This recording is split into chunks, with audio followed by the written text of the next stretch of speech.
la grotte de Han. Ici, nous sommes dans la première galerie entièrement naturelle, évidemment, à part les lampes et les chemins sur lesquels nous sommes. Toutes les stalactites, toutes les belles choses que vous voyez dans cette salle sont naturelles. Vous avez donc au plafond les premières concrétions de la grotte. Ces concrétions, ça va, je ne suis pas trop là derrière. Ces concrétions, on les appelle les stalactites. Et les stalactites, elles poussent donc depuis le plafond vers le bas. Mais vous avez également une deuxième sorte de concrétion qu'on appelle les stalagmites, comme ici. Et les stalagmites, elles poussent du sol vers le haut. Et un peu plus loin, vous verrez qu'il y a deux très grosses tours, des très grosses colonnes. Eh bien, les colonnes, elles se forment lorsqu'une stalactite et une stalagmite finissent par se toucher après des siècles et des siècles de croissance, pour ne faire qu'une seule concrétion, une colonne. Évidemment, je dis des siècles et des siècles, car la plupart des concrétions ici ne prennent que 1 à 3 cm par 100 ans, par siècle. Ça grandit très lentement, donc je vais vous demander de ne jamais les toucher. On garde donc ses mains dans ses poches. Je vous vois, attention. Faites donc attention, en effet, car les concrétions, pour grandir, elles ont besoin des gouttes d'eau que vous allez peut-être recevoir sur votre tête durant la visite. Mais si tout le monde met sa main sur la même concrétion, sur la pierre, eh bien la pierre va devenir lisse, elle va être polie par la main, et la goutte d'eau qui arrivera sur cette stalagmite, eh bien n'aura pas l'occasion de laisser les matériaux qui s'y trouvent pour construire la stalagmite. Donc elles ne grandiront plus. Donc on garde bien ses mains dans ses poches, on observe avec ses yeux, mais on ne touche jamais de stalactite ni de stalagmite. Okay, ni de draperie ou de gourd. Très bien. Car ici, on a énormément de belles choses, mais on a quelque chose aussi de super beau, c'est l'histoire de cette galerie. Ici, chers visiteurs, vous n'êtes pas les seuls visiteurs à avoir vu cette galerie. Le premier visiteur de la grotte est venu il y a 10 000 ans. C'était l'homme préhistorique et il est venu dans cette salle y faire un feu. Il n'a malheureusement jamais été plus loin. Pourquoi? Eh bien parce que le tunnel derrière moi n'existait pas, il est artificiel et il avait surtout très peur du noir de la grotte. Il pensait qu'il y avait des monstres qui vivaient ou des mauvais esprits. Vous en faites pas, j'ai jamais vu de monstres et de mauvais esprits en plein mois de juillet. Par contre, si vous revenez à Halloween au mois d'octobre, ça c'est autre chose. Mais voilà. Donc ici, on va continuer à traverser ce tunnel pendant environ 1 minute et après on passera plus que dans des zones entièrement naturelles. Vous allez voir, le contraste est assez frappant. Venez donc, poursuivons la visite.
What?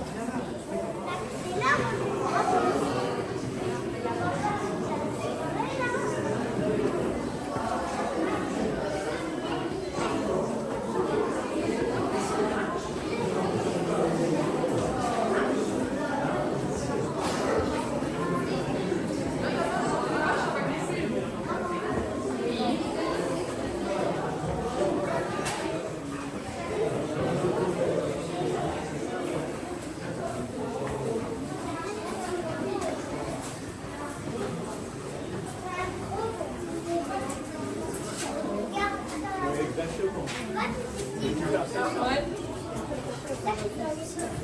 Pour ça, on va baisser la tête. Et toi, quand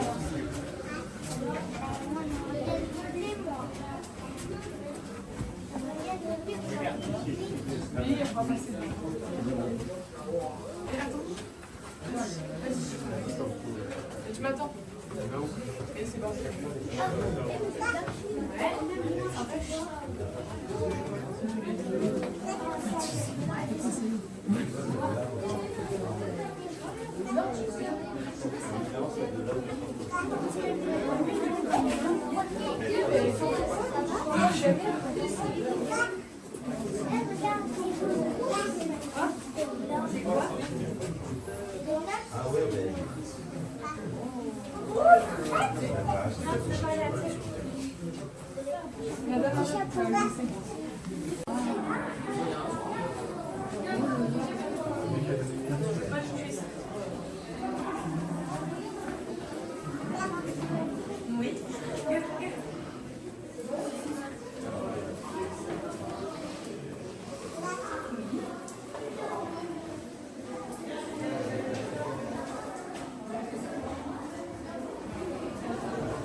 Ici, on est plus ou moins à 80 mètres de profondeur. En fait, on est vite descendu en profondeur parce qu'on est vite rentré sur une partie de la colline qui monte. Donc en fait, on va rester plus ou moins toujours à l'horizontale, mais on va quand même atteindre des profondeurs jusqu'à 115 mètres. On va quand même descendre quelques marches, je vous rassure. Mais la majorité des marches qu'on va descendre, on ne va pas tout remonter. Parce que la grotte est horizontale. Merci la rivière, notamment. Voilà, n'hésitez pas à me rejoindre. Hein. Je vois que le prochain groupe est déjà parti en néerlandais. Si vous traînez trop à l'arrière, vous risquez de ne rien comprendre de la visite. C'est malheureux. Exactement, tout pareil. Donc voilà, ici, messieurs, dames, hein, pour ceux qui ont froid, c'est tout à fait normal. En effet, ici, grâce à la pierre qui compose la grotte, le calcaire, et grâce à la profondeur à laquelle nous nous trouvons, environ 80 mètres, eh bien, la chaleur passe très difficilement ici sous la terre. Ça veut dire qu'ici, toute l'année, la température reste constante. Il fait toujours entre 9 et 13 degrés dans la grotte. Donc bien plus chaud en hiver, mais à l'inverse, bien plus froid en été. Les jours comme caniculières, je peux vous dire que le choc thermique est quand même assez impressionnant à la sortie de la grotte. Hein. Mais bon, voilà, hein, si vous voulez visiter les grottes en hiver et que vous avez l'occasion de venir, venez donc. Parfois, on est ouvert. La plupart du temps, on est fermé parce qu'il y a trop d'eau, trop d'inondations. Mais si vous revenez, ben, vous allez certainement devoir retirer votre grosse veste d'hiver. Qu'à l'inverse, en été, mieux vaut toujours prendre un pull pour visiter les grottes. Ici, donc, ce calcaire qui sert d'isolation naturelle, eh bien, il a également permis à la création de la grotte. Sans calcaire, vous n'auriez ici pas de grotte, pas de galerie. Mais donc ici, le calcaire, il s'est formé quand? Et donc en effet, ici, le calcaire, il s'est formé bien avant les dinosaures. Le calcaire ici, il s'est formé il y a environ 385 millions d'années. À l'époque, nous ne nous trouvions pas là où nous nous trouvons à l'heure actuelle. Nous étions bien plus au sud, au niveau de l'équateur, à la moitié de la Terre. Et c'était ici le fond d'une mer tropicale avec des animaux marins comme des coraux, des éponges, des coquillages ou encore même quelques petites plantes. Et lorsque ces coraux et coquillages et autres plantes sont morts et sont allés au fond de l'eau, se sont mélangés à la terre et au sable et ont créé le calcaire qui nous entoure aujourd'hui. Si vous regardez bien, vous allez voir sur les parois de la grotte ici, les parois des murs ici, énormément de taches blanches. Eh bien, ces taches blanches, ce sont donc les restes de ces animaux marins, ce sont les fossiles. Parfois, ces fossiles sont reconnaissables. Si vous voyez par exemple un fossile qui ressemble à un arbre composé d'énormément de petites lignes, eh bien, c'était probablement un corail il y a de cela presque 400 millions d'années.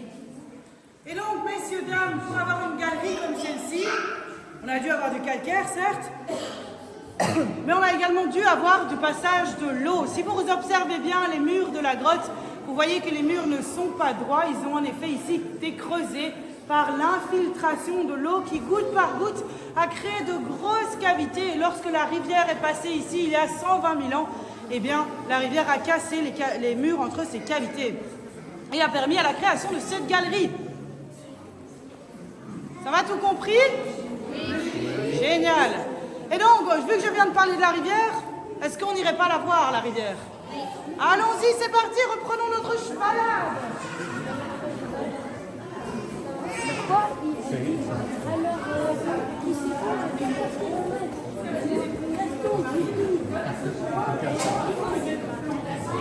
C'est plus difficile d'être à vite ici sur ici les gens ne poussent pas les bruits, les enfants pas les catastrophes, moi je vous protège. Oui. Puis il y a des petits enfants qui on était là.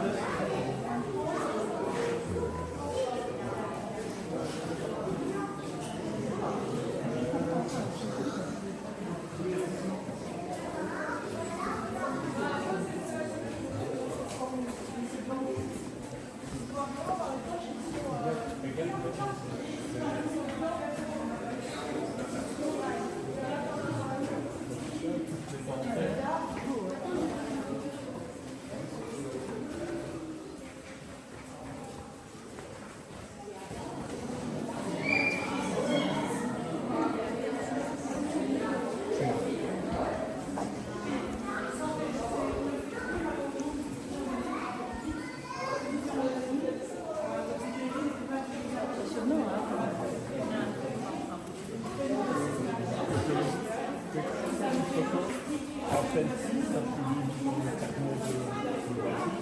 Ça pourrait peut-être revenir d'ici quelques années. Je suis sur une vacances sage. Parce que souvent, on voit que c'est autre chose. Et alors, on ne fait pas dessus. On oublie. Ah bah si.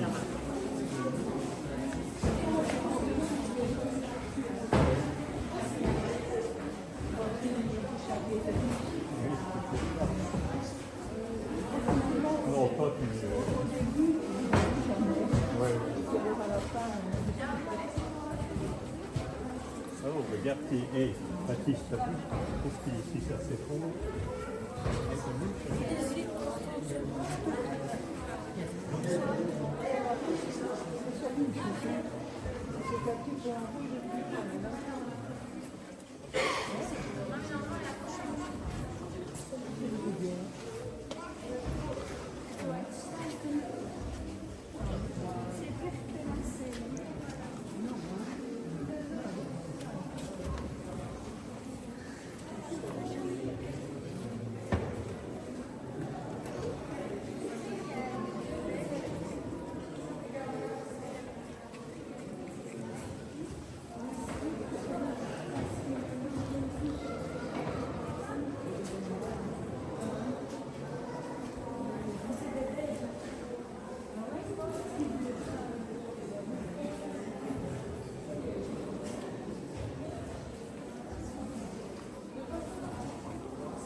Les personnes, ça va du coup. Hein. Si vous souhaitez continuer à suivre la visite en français, évidemment, si vous souhaitez suivre la visite en néerlandais, eh bien partir avec le groupe qui quitte la salle.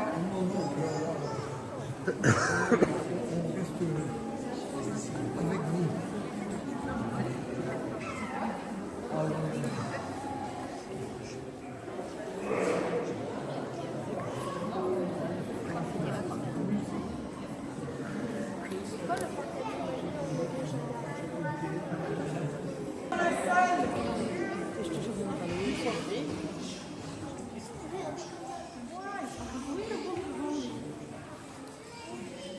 Donc voilà, ici on est arrivé dans la salle du trophée, une salle qui fait 20 mètres de haut et on est 100 mètres sous la surface. Ah oui, mais pourtant on n'a pas descendu énormément de marches. Comment ça se fait qu'on a atteint 20 mètres plus profond que dans la galerie où on s'est arrêté juste avant? Attention le flash. Parce qu'en effet, ici, la grotte, elle a été construite en partie par la rivière, ce qui lui donne un aspect horizontal et ce qui nous permet d'avoir moins de marches en visite.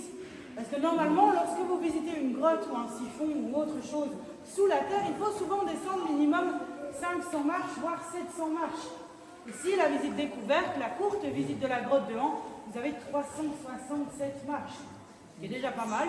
Mais c'est quand même moins sportif que les visites à 520 ou 700 marches, non? Et donc la rivière, vous l'avez vu dans la salle précédente. La rivière, c'est la Lesse. C'est ici la grande maîtresse de la grotte. C'est elle qui décide si les gens peuvent venir jusqu'ici ou non. Car la rivière, elle atteint très souvent le même niveau que le pont, plusieurs fois par an, voire même plus haut. On a ici des inondations très fréquentes, complètement naturelles, complètement normales. Alors on ne vient pas avec des visiteurs, évidemment. Regardez au-dessus de votre tête, vous avez aussi l'occasion de voir des draperies, des concrétions. Regardez comme elles sont belles. Et vous voyez qu'on n'a pas grand-chose non plus dans cette salle. On a un peu bougé dans le train, c'est chouette. Et parce que cette salle ici, en fait, elle ne s'active qu'aux applaudissements. Oui. Ah, bah, allez-y.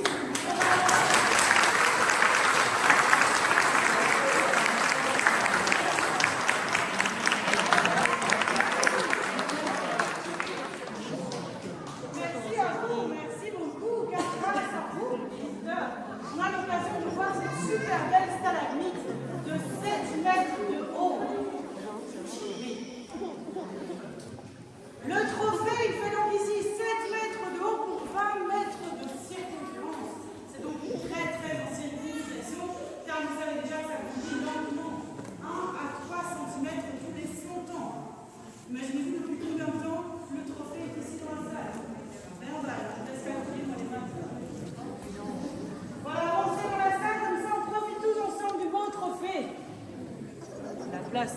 Attention les flashs, s'il vous plaît. Mais également, comment donc les concrétions se forment-elles? Eh bien, les concrétions, elles se forment grâce au temps, grâce à la pierre et grâce à l'eau. Et oui, n'allez pas trop loin, attendez-moi, vous n'allez plus m'entendre. Attendez-moi. De toute façon, j'éteins toutes les lumières, ils sont coincés. Mais donc, ici, les concrétions, comment elles se forment-elles? Eh bien, il faut énormément de temps. Les concrétions, elles grandissent ici grâce à l'eau de pluie et au calcaire qui nous entoure. En effet, lorsqu'il pleut au-dessus de nous sur la colline, eh bien, l'eau va s'infiltrer dans le sol. Et en s'infiltrant, l'eau, elle va traverser des couches de végétation qui vont la rendre un peu acide. Et lorsque cette eau passera à travers les fissures de la pierre tout autour de nous, eh bien, elle va dissoudre un petit peu le calcaire et l'emporter avec elle. Évidemment, ce processus prend des mois, parfois jusqu'à 1 an. Donc ça veut dire qu'il pleut aujourd'hui, eh bien, les gouttes d'eau d'aujourd'hui n'arriveront que dans 6 mois, voire 1 an dans cette salle-ci. Ça prend donc du temps. Et donc maintenant, notre goutte d'eau, elle est chargée de calcaire. Mais à un moment donné, elle va retrouver l'air ambiant ici de la salle. Et grâce à l'air ici, eh bien, l'eau va le calcaire contenu dans l'eau va se cristalliser, former un petit cristal qui commencera à former les stalactites. Goutte après goutte, en effet, il y aura à chaque fois un peu de matière qui sera déposée au plafond et vous aurez comme ça une stalactite. Mais l'eau retombera toujours sur le sol et laissera encore un peu de matière derrière elle pour former les stalagmites. C'est pour ça que les deux grandissent très souvent les unes au-dessus des autres et qu'après des siècles et des siècles de croissance, eh bien, ça deviendra une très jolie colonne. Ok? 10 sur 10 à l'intérieur, fin de visite? Attention, hein. Très bien.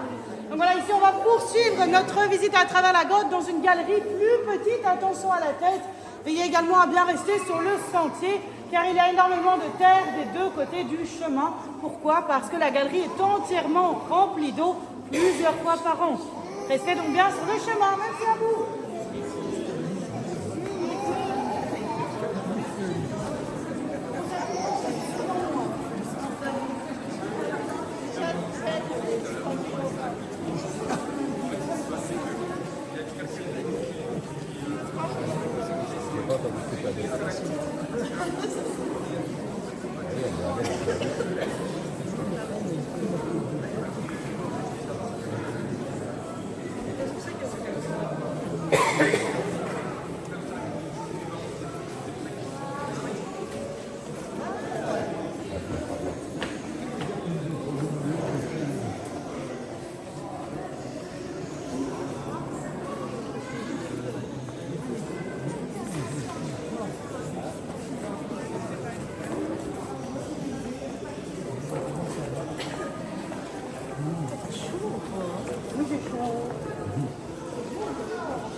Et donc ici on a vu une chauve-souris si vous avez été assez chanceux.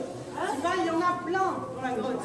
Ici on a 300 à 500 chauves-souris réparties dans toutes les salles de la grotte. Mais oui, bah oui, c'est vrai.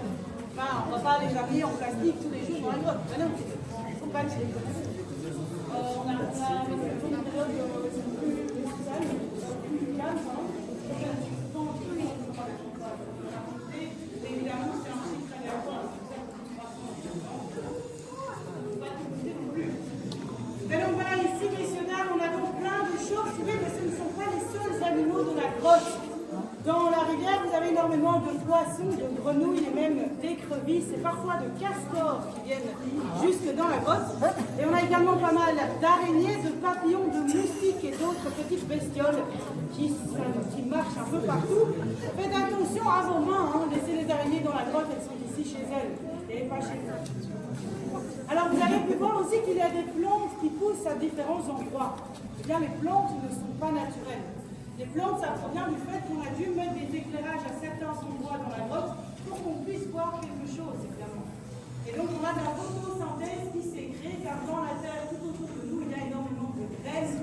Et évidemment, quand les graines atteignent des endroits où il y a la lumière, eh bien, les plantes poussent. Ça, c'est une conséquence des visites actuelles de la grotte. Évidemment, à l'époque, on n'avait pas de d'électricité dans la grotte. Donc voilà, ici on va continuer la visite à travers une superbe salle où on va revoir la rivière et puis on profitera d'un spectacle de son et lumière tous ensemble, si ce spectacle fonctionne évidemment.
N'essaie pas d'avancer trop vite.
En fait, souterraine la plus grande de la visite, mais également de Belgique. Mesdames et messieurs, bienvenue dans la salle du Dôme.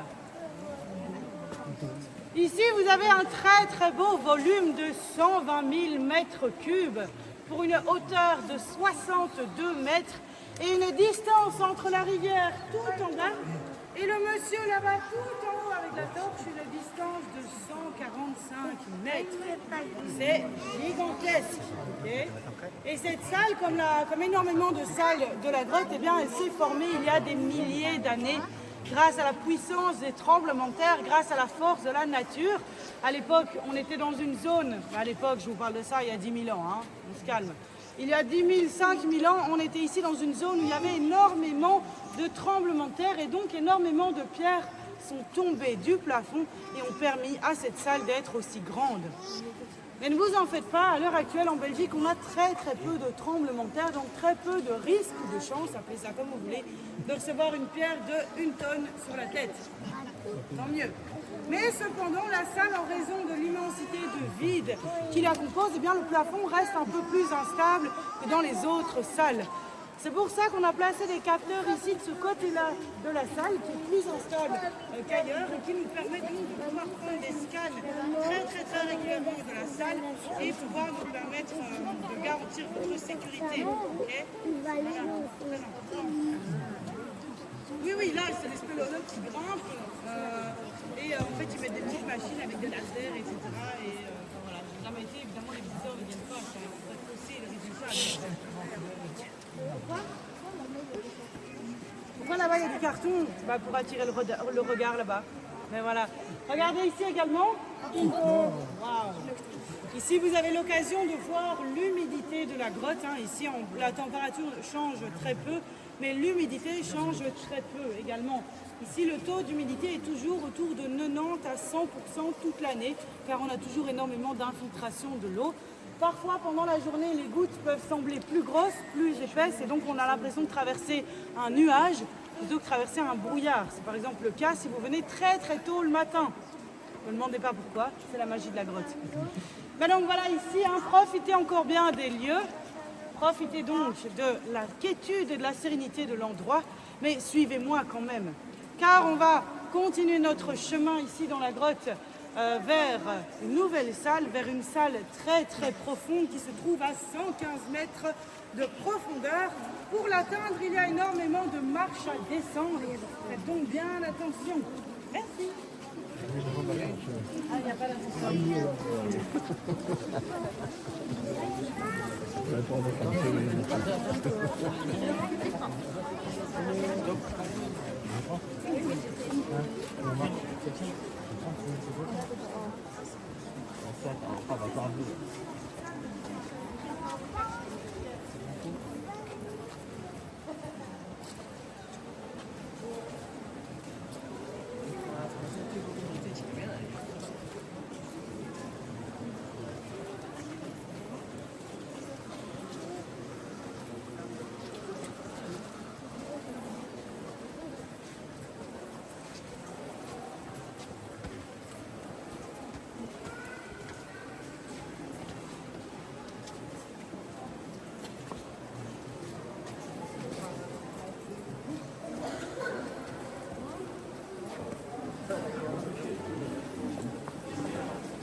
déplacement, j'ai peur des autres visiteurs.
La lumière arrive dans quelques secondes, ok?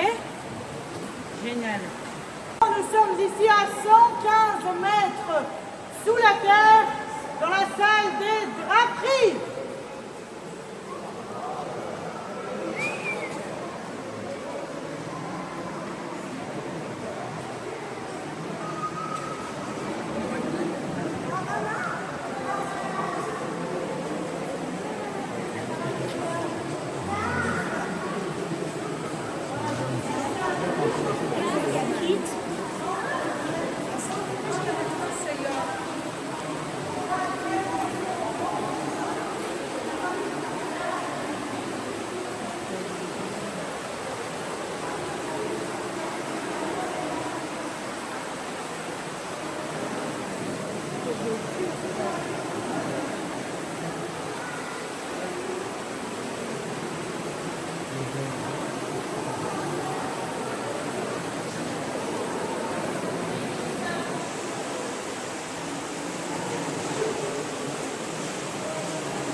Ça a donc été super sympa car je vous ai tous conduits tous ensemble vers la sortie. Pas mal. Ici, messieurs, dames, pourquoi l'endroit est-il tellement plongé dans le noir? Eh bien, c'est parce qu'ici se trouve la majorité de nos chauves-souris.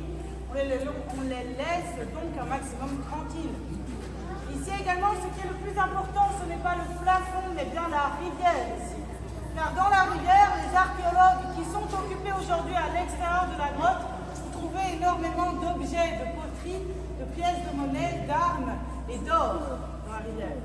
Donc, si vous voulez en savoir un peu plus, passez donc au petit musée préhistoire qui se trouve à l'entrée du domaine au-dessus des caisses. Votre ticket pour la grotte compte également comme ticket pour l'entrée de ce musée, donc ne le perdez surtout pas. Ici, il me reste, mesdames et messieurs, à vous faire part d'une dernière tradition.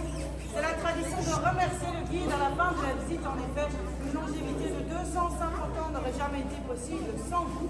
Le pourboire fait donc partie entière des visites sans jamais être obligatoire, évidemment. Si vous l'avez apprécié, eh bien, ne m'oubliez pas à la fin de la visite. J'espère que vous avez appris énormément de choses en ma compagnie. Je vous remercie pour votre attention. Je vous souhaite bon vent et peut-être nous retrouverons-nous pour une nouvelle aventure ici dans la grotte. D'ici là, que tout se passe bien. Au revoir.